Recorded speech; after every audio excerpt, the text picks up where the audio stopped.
Get Out redefined horror. Antebellum tried to rewrite history. But there's still one place horror refuses to go. This wasn't just a wedding venue. It was the largest surviving antebellum mansion in America, and it just burned to the ground. Tourists posed beneath these columns built by enslaved hands. And when the fire started, it wasn't just a building that burned. It was the illusion. Because horror avoids places like this, not because they aren't terrifying, but because they are too real. This is a setting horror still won't touch. Let's talk about why. This is a class on the literature of the American South.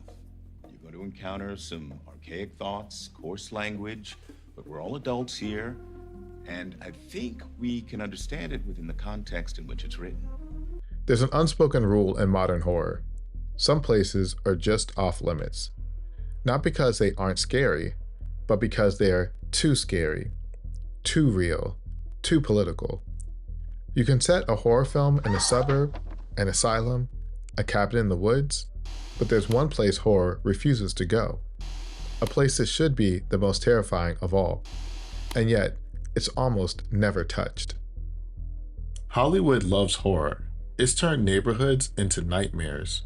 But there's one place that should be the most terrifying of all.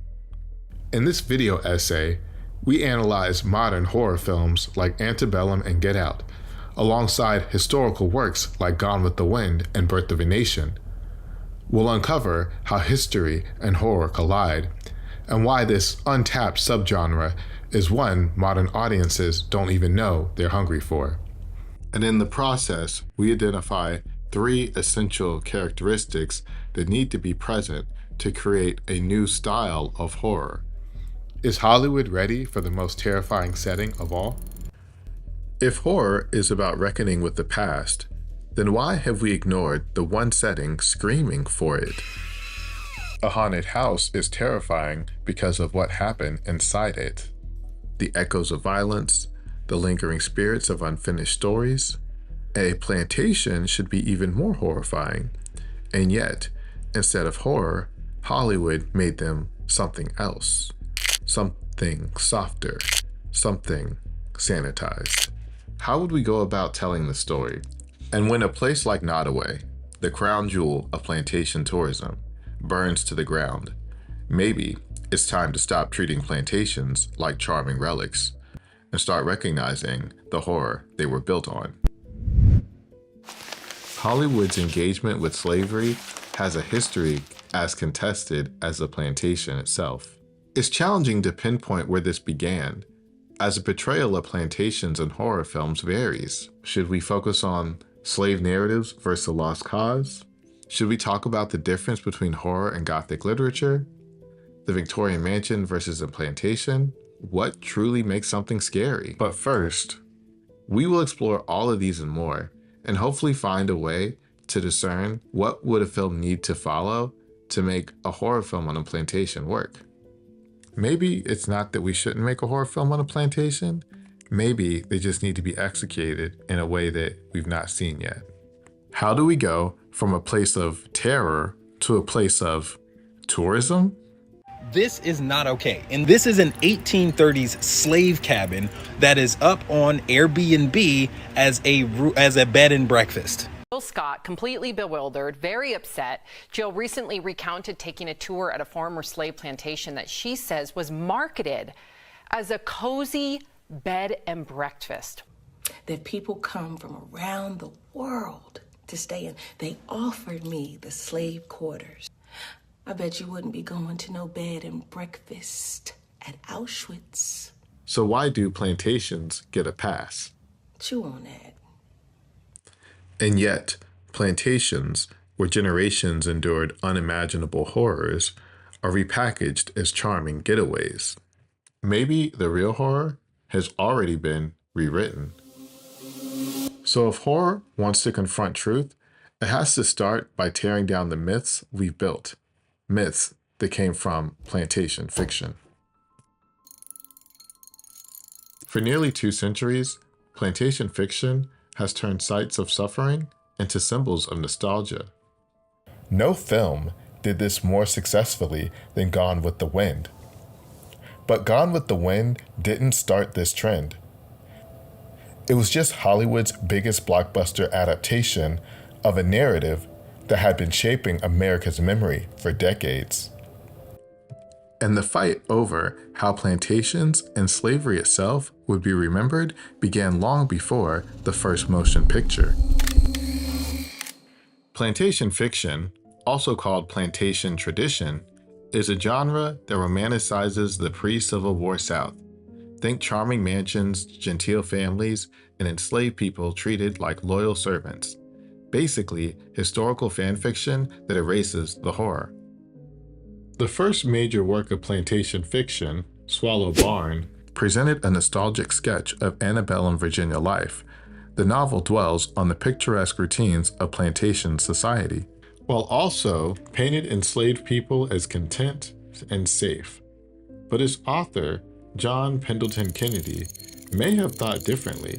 In private, he called slavery a curse, and scholars believed he edited harsher truths out of his manuscript.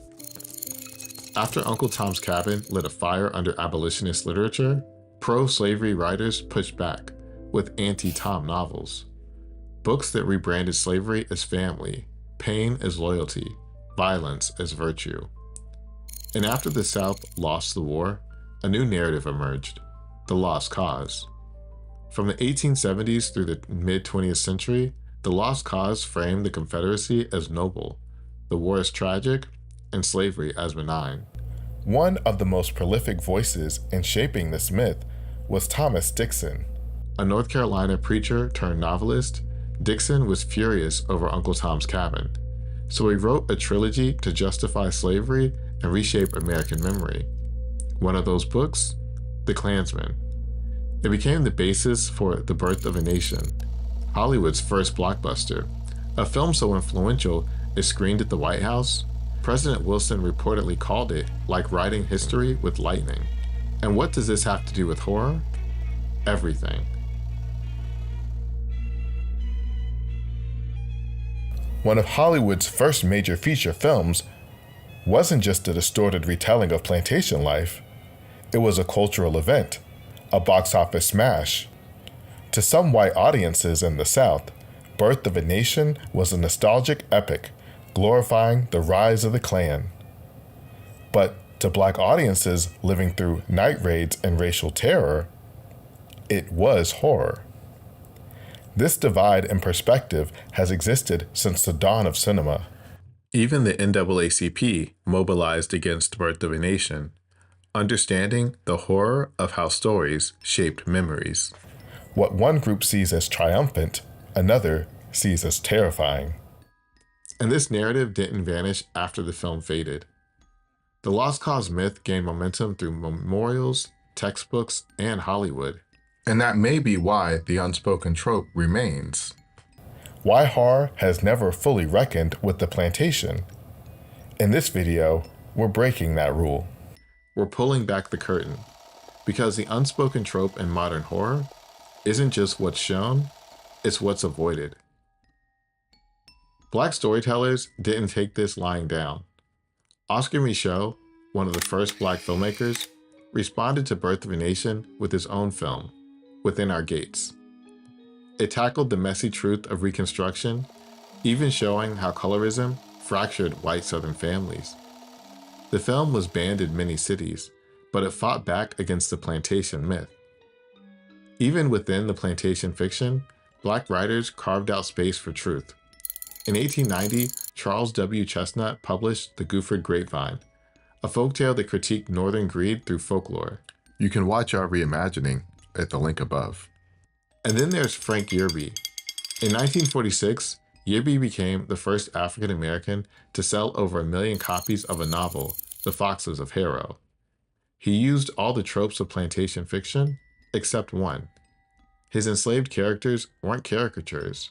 They had agency, resistance, humanity. That same year, Foxes was adapted by 20th Century Fox. It even got an Oscar nomination for Best Production Design. In one scene, a mother attempts to take her and her child's life instead of subjecting them to slavery. A devastating image, and one we'd see again almost 40 years later in a book we'll discuss later. This scene from Gone with the Wind shows Scarlett O'Hara fighting to protect Trope Plantation as a Union soldier breaks in to pillage. Her character's journey mirrors the South's arc: wealthy before the war, devastated during, and reclaiming its former glory after. Or at least that's the myth, the unspoken trope. This idea of a decaying home as a symbol of lost values isn't unique to historical drama. It's also a recurring theme in horror, and will actually appear in Victorian mansions as well. Let's start by looking at some recent films that dealt with horror on plantations, most notably 2020's Antebellum starring Janelle Monáe. Antebellum is a modern-day retelling of a woman who was forced to go back to 19th century antebellum South and live as an enslaved person. This film had a lot going for it. It starred Janelle Monáe, it had Oscar-nominated production designers, it was made by the same producers of Get Out, and yet the audience reaction was mixed at best. But we think there's some valuable lessons here from the film that can help us draw a path toward what we hope is a new subgenre of horror, one that may live within the context of Southern Gothic, but specifically focused on plantation horror. Here are the filmmakers of Antebellum talking about their inspiration behind making the movie. If you look at Gone with the Wind, I think it's a horror film. Actually use the exact same lens and show the antebellum South, not for the romanticized version that we saw back then, but for the actual horror it was. You heard that right. Gone with the Wind cast such a long shadow on our industry, these filmmakers actually use lenses from the movie. But do audiences want this? Or is it that plantation fiction is so popular and domineering that any film that engages on a plantation is encroaching on Gone with the Wind or Birth of a Nation, even a century later? By the end of this video, you'll have some ideas of how Antebellum could have been done differently, and why using the lens of Gone with the Wind may have done more to revere the title as opposed to subvert it. So at this point, we've talked about Gone with the Wind and its influence on modern cinema. Hollywood has spent decades rewriting plantations as sites of nostalgia, but don't take my word for it. Let's ask Google and search for horror movies on a plantation. Let's see the films that come up.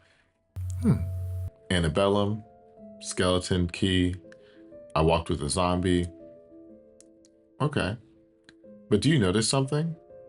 It doesn't seem like that's a complete list. Now let's try something different. Let's search for movies shot on a plantation. 12 Years a Slave, Django Unchained, even Gone with the Wind pop up, The Notebook. We'll get to that later. So, romance, historical drama, Southern Gothic, even Forrest Gump. But where's the horror? Meanwhile, hundreds of horror films have been shot in Victorian mansions. It's almost like the algorithm itself struggles to connect plantations with horror. The haunted house is one of horror's most iconic settings, but a plantation, an actual site of historical trauma, that's still a backdrop for weddings. But how do we even begin to tackle this topic? We may need to take a look at Gothic literature. If horror is about facing the fears we bury, then what does it say that we still won't treat plantations like haunted houses? What is Hollywood and history trying to avoid? Plantation fiction didn't just influence Hollywood, it trained audiences to see slavery through a nostalgic lens. These films didn't just soften the past, they rewrote it. So what's the remedy? You might be surprised to learn another genre has already been doing the hard work of subversion. Plantations aren't easy subjects. You don't gather the family on a Friday night to watch a movie about slavery. But if we ever want to build this new genre, plantation horror, we have to knock the plantation off its pedestal, honor the trauma, confront the myths, and find a way to reclaim the story. Strangely enough, that path might start with comedy. Here's the twist. When horror flinches, comedy steps in. Not drama, not action, satire. Maybe the only genre brave enough to haunt the past. Before Get Out, Jordan Peele was already using comedy to engage with history. Key and Peele wasn't just sketch comedy, it was satire. In one sketch, Peele imagines Harriet Tubman as a free runner, literally sprinting throughout history. And follow me to freedom! It's absurd, but the absurdity is the point. But where is she now? Another sketch flips the horror of the auction block. Two enslaved men get mad no one bids on them. It's funny until you realize the pain underneath. They better kill me the first day. I'm gonna go buck wild on the whole operation. Okay. Next one, get up on up there now. Comedy isn't soft, it's surgical. What could he pick? A cotton plant is like this tall. Yes. I'm saying, no offense, brother. I'm just saying. Offense taken. What? It slices through the sanitized stories we're used to hearing about slavery and begins the work of pulling the plantation off its pedestal. Jill Scott said it earlier. I bet you wouldn't be going to no bed and breakfast at Auschwitz.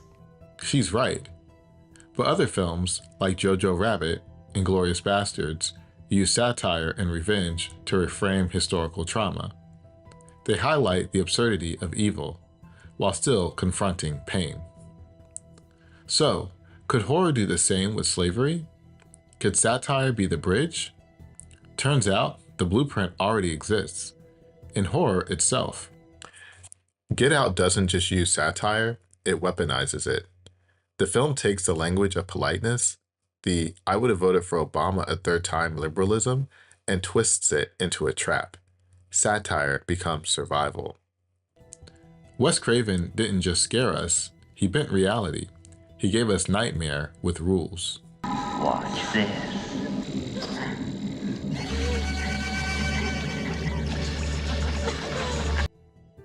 And then there's magical realism. Magical realism doesn't just bend reality. It breaks the rules to reveal deeper truths. Think of it like horror's poetic cousin. It doesn't scream, it whispers something unsettling. In Pan's Labyrinth, the fairy tale isn't an escape. It's the only way to survive a fascist regime. And in the Underground Railroad, the train isn't metaphor. It's real. A steel spine running beneath the American soil, connecting hope to horror. It wasn't comedy, but it offered something: imagination, escape, possibility. Because horror and satire share one secret, they distort the world just enough to expose the truth. The movie is very heavy at times, obviously. Yes. Not only is it a horror movie, but it talks about race a lot. Yeah. But there's also great moments of levity. And on top of that, because Jordan is so funny, would he direct in character? Is this true? Yeah, scenes got heavy, and there was this dinner conversation that's very fraught, and we had to be laughing at the beginning.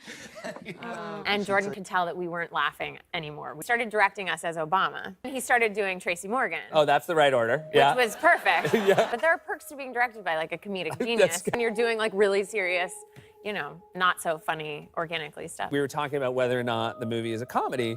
Yeah. And he was saying black people think it's hilarious. Yes. Message!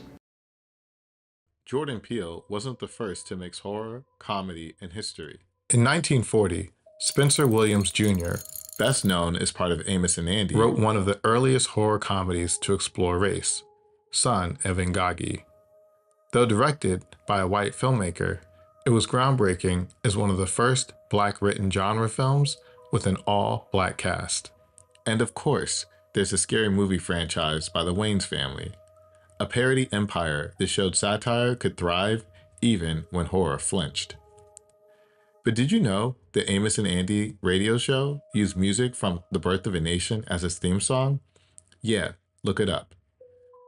These aren't isolated coincidences. They're echoes. They point to a deeper pattern Hollywood never fully confronted. Even Gone with the Wind, often called a love letter to the Old South, includes moments where characters question slavery and Southern arrogance. When Rhett says, all we've got is cotton and slaves and arrogance. But does that one line undo 2 hours of Confederate nostalgia? Or does it just help the myth go down smoother? That kind of ambiguity is dangerous, because what we don't name festers. What we romanticize becomes ritual. And sometimes that ritual becomes sacred, even profitable.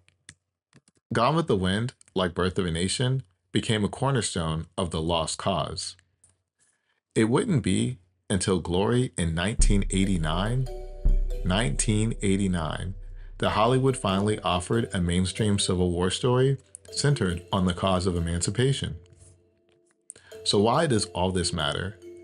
Because if we're going to create a new genre, plantation horror, we have to confront the silent assumptions that built the last one. Today, plantations aren't just film sets. They're wedding venues, tourist attractions, and that tells us something. America hasn't divorced itself from this myth. Remember that viral Airbnb listing? The one advertising a stay in a slave cabin? After backlash, Airbnb apologized. Properties that formerly housed the enslaved have no place on Airbnb. But here's the twist. The new owner said it was never a slave cabin to begin with. It had been a sharecropper's home, a doctor's office. So, what's worse, profiting off slavery's trauma or faking it?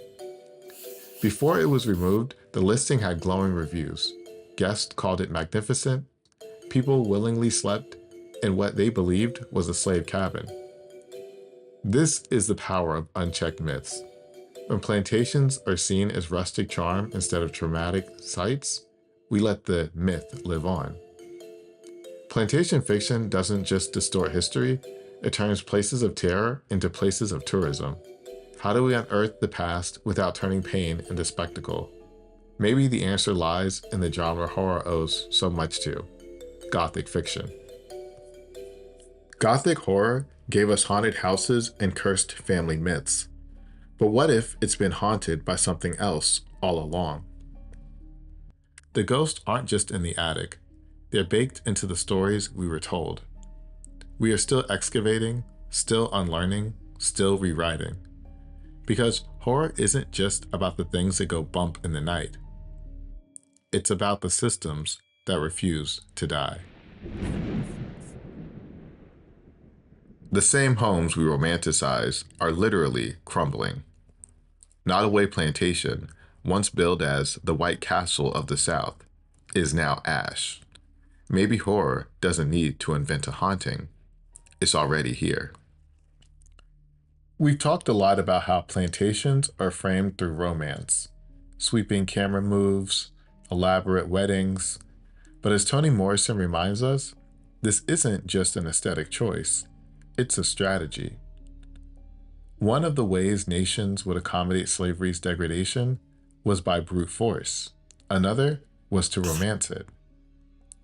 Romanticization, especially when it softens sites of trauma, can become a form of erasure, disguising terror as tradition, to replace the screams with violins. This isn't just Hollywood's oversight, it's part of a deeper cultural reflex, to make atrocity look elegant. What is horror? We've been asking that for millennia.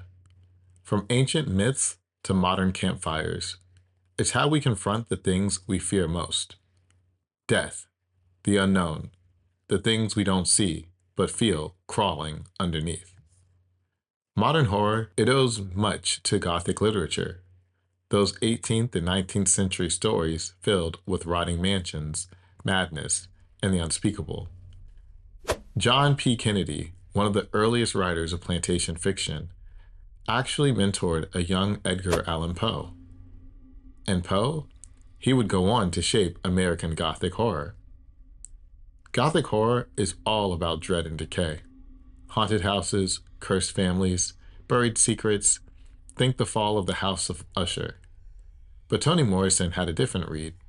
In Playing in the Dark, Morrison argued that American Gothic was haunted not just by madness or death, but by race. She said writers like Poe relied on blackness as a shadow, a looming, ghostly presence. Not black people as characters, but blackness as a kind of haunting. Always there, never acknowledged. And from that shadow, another literary tradition emerged, Southern Gothic. Remember how we started this video?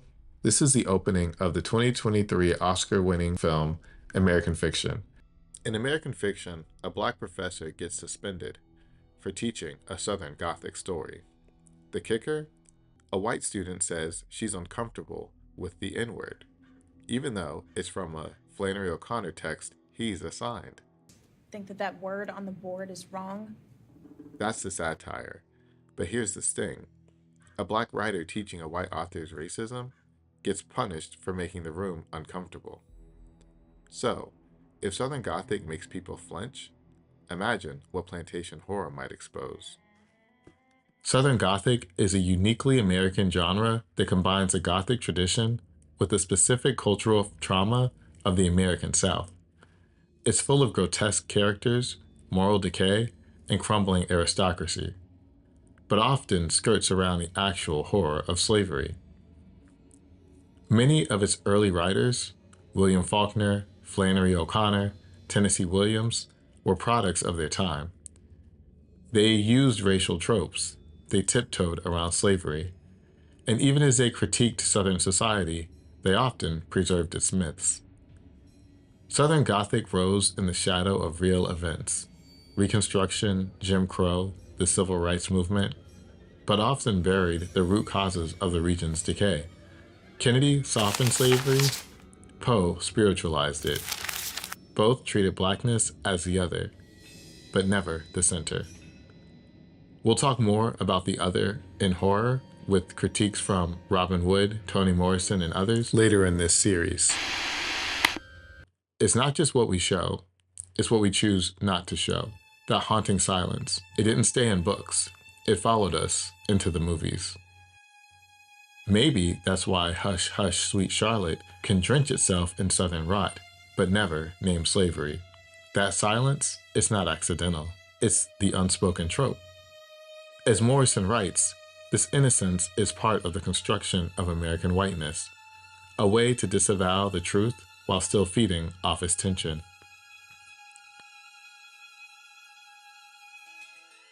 Two men fishing in a quiet lake. But the deeper they go, the darker it gets. We learn the lake is haunted because beneath the surface lies a sunken town, flooded, buried, forgotten.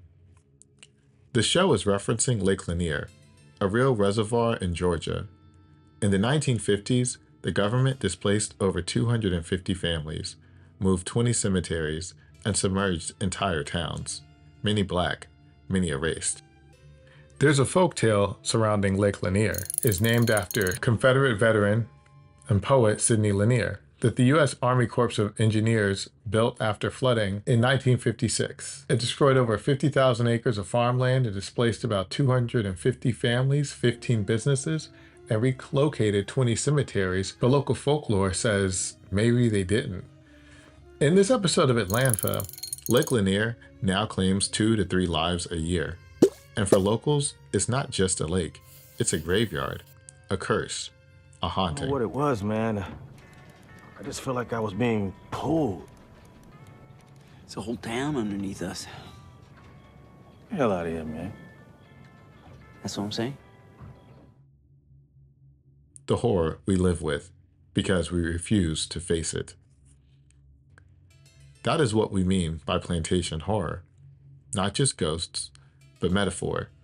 The past creeping into the present. Self-governed black town.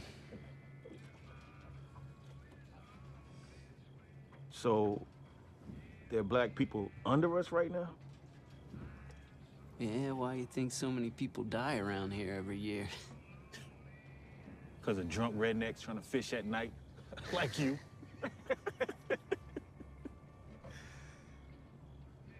No. It's because it's haunted.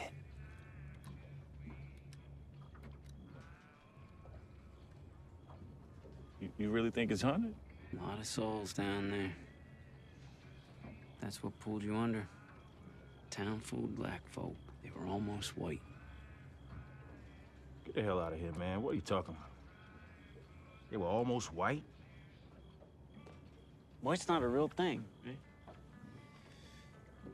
There's no scientific basis for it. People just become white. But the thing about being white is, it blinds you. It's easy to see the black man as cursed because you've separated yourself from him. But you don't know. You're enslaved just like him. And that brings us to something Thomas Jefferson once admitted, despite being a slaveholder himself. The whole commerce between master and slave is a perpetual exercise of the most boisterous passions. Jefferson saw what many still ignore, that slavery didn't just brutalize the enslaved, it corrupted the enslaver. It trained generations, white and black, to imitate cruelty, internalize violence, and pass it on. And that's not a ghost story. That's history repeating itself. And Atlanta knows that too. And apparently, in 2015, Phil Torres, on an episode of Expedition X, went down into Lake Lanier and discovered there still were graves with loved ones' memorabilia on them, meaning the graves were never actually relocated. What do you think? Is this folklore real? Let's think about it, and how does it tie into the unspoken trope of modern horror? There's a reason shows like Atlanta lean into ghost stories tied to racial history. Because if horror is supposed to tap into our deepest fears, then the plantation isn't just a backdrop, it is a monster. But Hollywood hasn't been brave enough to say that yet. And that brings us to America's original horror genre, the slave narrative. Jada Pinkett had just been crowned a final girl in Demon Knight, but Scream 2 made her the first kill. I hate scary movies. I should be studying. You know I got a bio. Baby, did I mention that these tickets are free? Free. If you've ever watched a horror movie with black characters, you've probably heard this before. I'm gonna tell you what it is, okay? It's a dumbass white movie about some dumbass white girls getting their white asses cut the fuck up, okay? It's a joke that hides a bitter truth. Well, no, all I'm saying is that the horror genre is historical for excluding the African-American element. For decades, horror left black audiences out of the story, or made them the punchline. There's even a book titled The Black Guy Dies First, because black folks weren't just excluded from the genre, they were warnings, red shirts, foreshadowing. But long before Hollywood noticed, black writers had already invented their own form of horror, the slave narrative, a genre born not from imagination, but from survival. Writers like Harriet Jacobs and Frederick Douglass used real-life Gothic imagery, dark attics, hidden crawl spaces, blood-stained fields. They weren't just describing trauma, they were crafting counter spells against the plantation myth. These weren't passive memoirs, they were acts of resistance. Jacobs didn't write for history books, she wrote to white Northern women, people who saw themselves as kind, educated, moral. She didn't want sympathy, she wanted action. Harriet Jacobs, in Incidents in the Life of a Slave Girl, used Gothic elements to depict her harrowing experience in hiding, trapped in a crawlspace for 7 years. By blending slave narrative and Gothic horror, Jacobs reclaims a genre built around fear and confinement, turning it into something painfully real.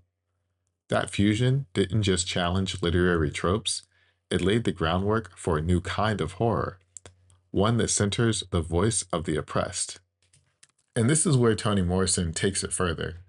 In her research, she cites a Jamaican planter casually describing the assault of his slaves, as though it was just another part of the job.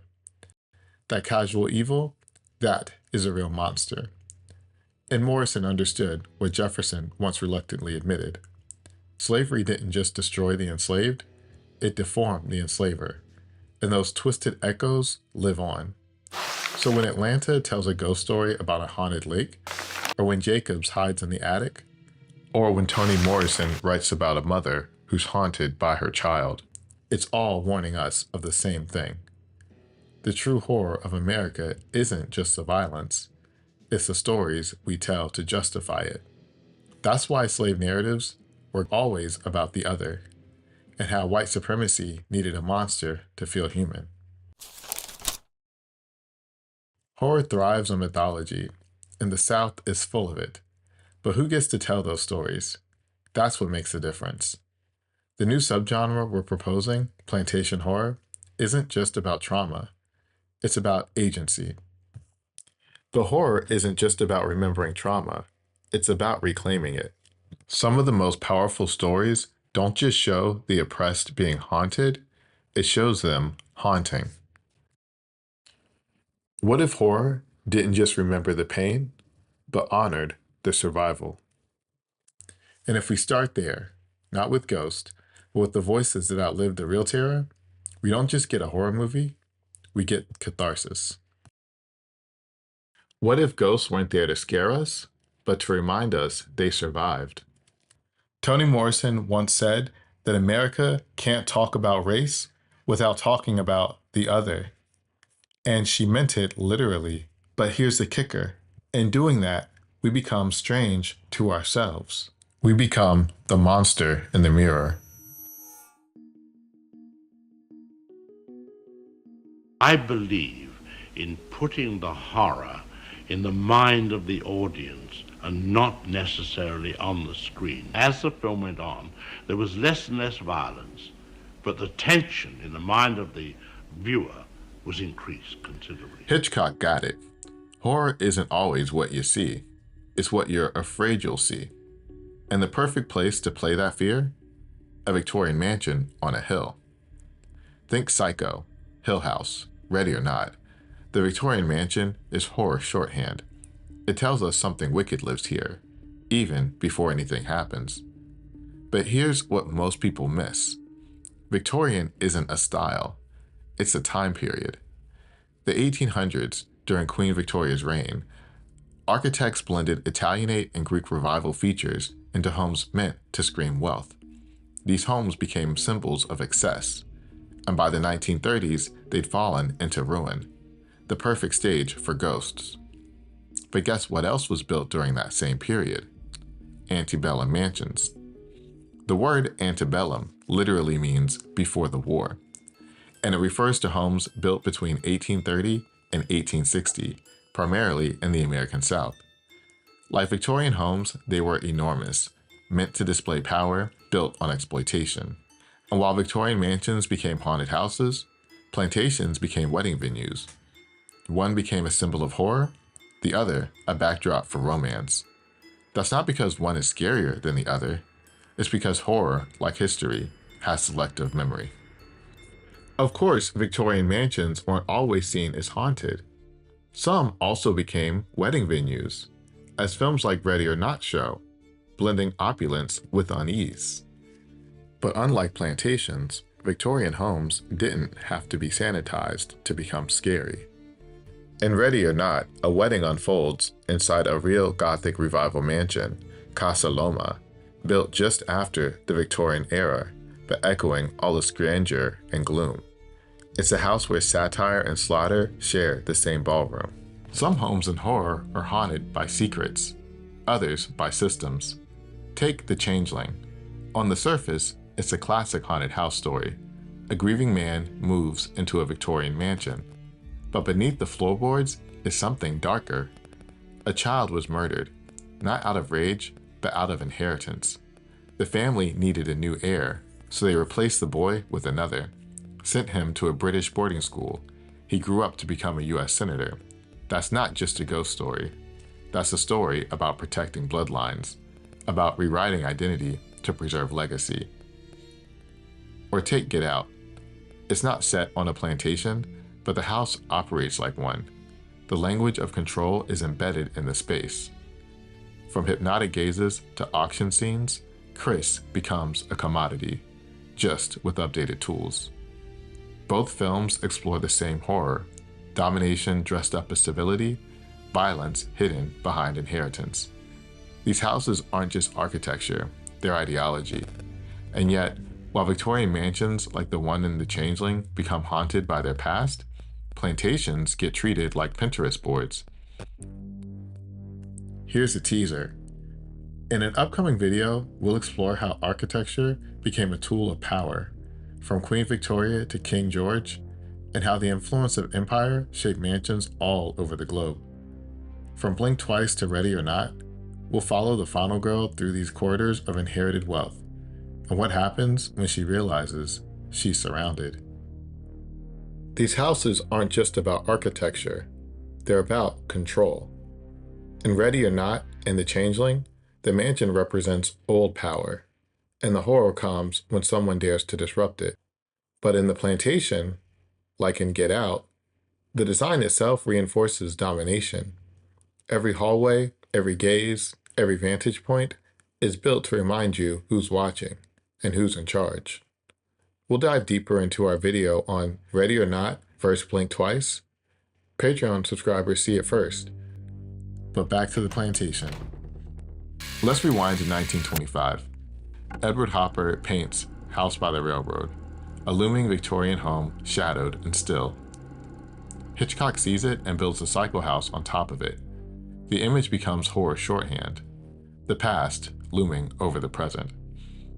After World War I, Americans were trying to shake off the Gilded Age and the colonial European ties. Victorian homes felt haunted by old money and empire, so modernism surged forward. Clean lines, flat roofs, Frank Lloyd Wright. We rejected opulence by turning it into decay, and Victorian mansions became haunted houses. But plantations, they got a glow up. And just as Victorian mansions were being cast as haunted relics, Gone with the Wind gave the plantation a new identity, a symbol of grit and home during the Great Depression, with Scarlett fighting for her land in a way everyday Americans could relate to. Even in Gone with the Wind, the plantation is more ghost than home, a place people cling to or are cursed by. Now get back to work. I can't do everything in terror all by myself. What do I care about terror? I hate terror. Terror. Well, land's the only thing that matters. Something you love better than me. The red earth of terror. Terror. Terror. Terror. If you ask someone to name a famous plantation in film, you probably won't hear a horror movie, because most people's first thought is Gone with the Wind. But Gone with the Wind isn't alone. Modern films still use plantations not for horror, but for romance. What does The Notebook have to do with horror? So even when we tell a love story in the South, the plantation is often in the background, quietly shaping the aesthetics. Oh boy. Oh boy, indeed. In that film, we watch a deteriorating antebellum plantation, columns crumbling, shutters warped, restored as a labor of love. The house becomes a symbol of passion, dedication, romance, but the history beneath those floorboards, never acknowledged, never haunted. The transformation is the forgetting machine at work. Gone with the Wind, The Notebook. Even today, when plantations appear on screen, it's usually as a backdrop for longing, not reckoning. But that's the trick. That's what Aimé Césaire warned us about. After World War II, he described a system that turns atrocity into nostalgia, that buries genocide under charm, that calls a house built on slavery a venue. He called it the forgetting machine. And in America, the machine runs smooth. America is afraid of itself. It is totally afraid of its own history. It has never dealt with it successfully. It really thinks it's something that it isn't, you know? That's the unspoken trope of modern horror. Not just ghosts, but willful amnesia. Because when the mansion is Victorian, it decays. But when it's a plantation, it gets repainted, rebranded, rented out for weddings. So ask yourself, why do ghosts live in Victorian mansions, but never in plantations? Plantations are too real, too political, too uncomfortable. So they become backdrops for romance, not reckoning. But here's the thing. Hollywood knows they work. Gone with the Wind, highest grossing film ever when adjusted for inflation. 12 Years a Slave, Best Picture winner.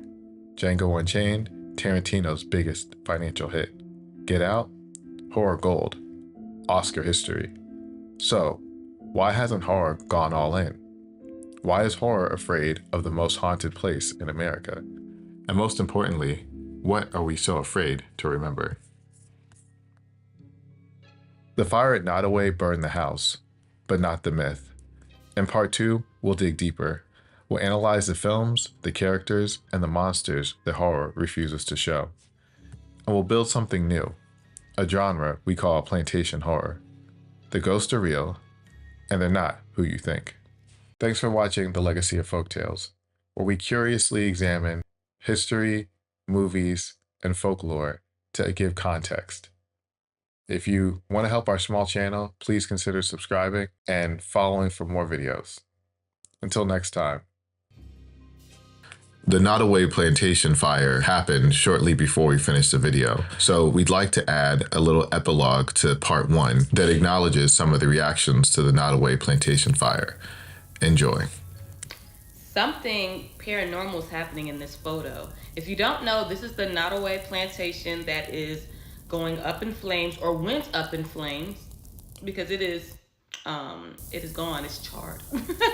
But the ancestors was there while it was happening. As the flames were going up, the ancestors were there. And I want to show you how paranormal and freaky this photo is. It is not edited. I want to put a disclaimer out here. This is not edited. This is not tampered with. You can Google this image and you can zoom in for yourself.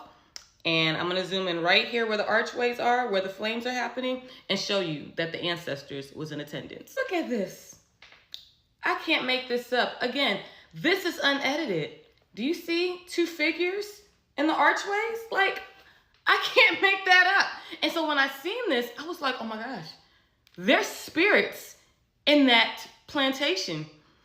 And it's like right there. Like your eyes, yes, you can make all the excuses you want, but my eyes are not lying, and I hope you guys see what I see. I see a woman right here, and I see a man right there, okay? It's circled. You can see as clear as day in those archways.